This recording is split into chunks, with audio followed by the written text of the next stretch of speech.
Farmhouse by Sophie Blackall.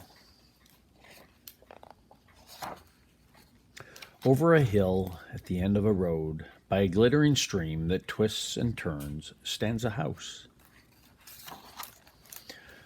where 12 children were born and raised, where they learned to crawl in the short front hall, where they posed, arranged on the wooden stairs, and were measured with marks over the years. Where they carved potatoes and dipped them in paint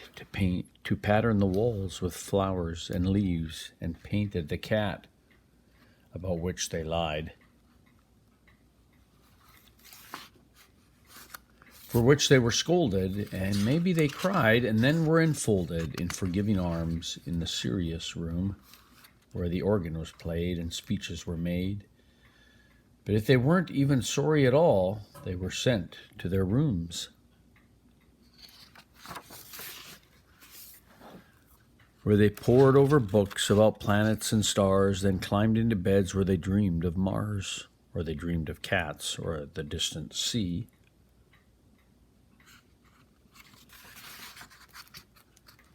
And whispered secrets, played truth or dare, and lost their teeth and brushed their hair,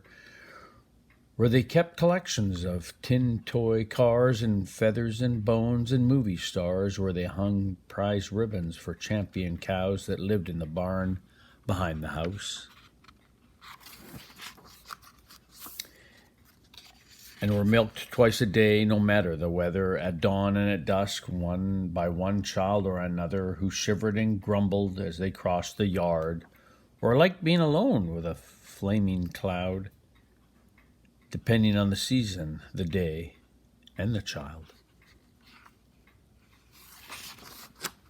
And they fed the calves and mucked out stalls and forked the hay into giant piles, and fished for trout in the glittering stream that changed its shape from year to year.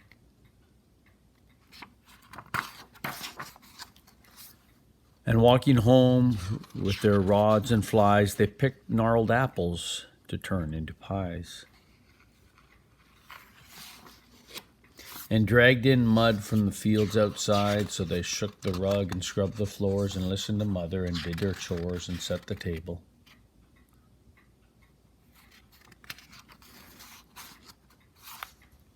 And bowed their heads and dished up soup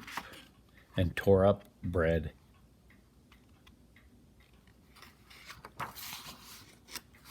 And took turns tending the youngest one, who lay with a fever and a spotted tongue, and as they watched, they darned their socks and sewed on buttons that once were shells in the faraway sea that they'd never seen. And they'd waited for spring, which eventually came, as it did every year, with blossoms and rain, which leaked through the holes that had grown in the roof, collecting in bowls and pans and pails, staining the wall in the short front hall with the flowers and leaves and measures and marks.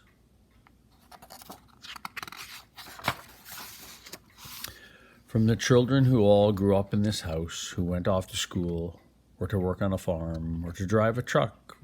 or train as a nurse, or study the stars, or have babies themselves, until one day the youngest child, who was now quite old, took a last look around and picked up her case and opened the door.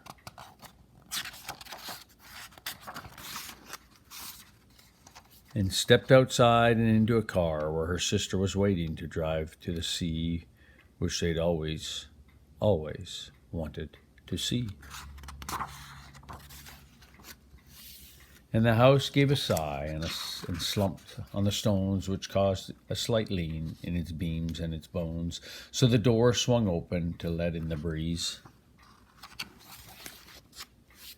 and welcomed the rain that rotted the floor where a sapling grew right next to the stove, where the wallpaper peeled like onion skins and drifted about with the fallen leaves, and the button that once was a shell in a sea.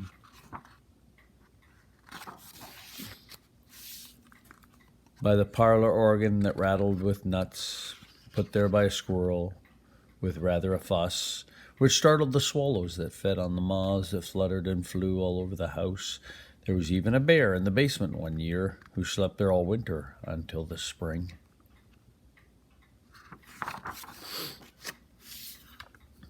Which was when I came and cut a path through prickly burdock and nettles and grass and found what remained of the old farmhouse, where I filled my arms with wallpaper scraps and rain-soaked books and brittle maps and mud-caked dresses and handkerchiefs and a button that once was a shell in the sea. And back at my desk I spread them all out and cherished my gifts from the fallen-down house. Then I sharpened my pencil and mixed some paint and dipped my brush and cut some shapes and began to imagine the things that took place. In the home where 12 children were born and raised, where they ate and slept and worked and played and laughed and loved and grew quite old, where they'll live on now in this book that you hold, like your stories will, so long as they're told.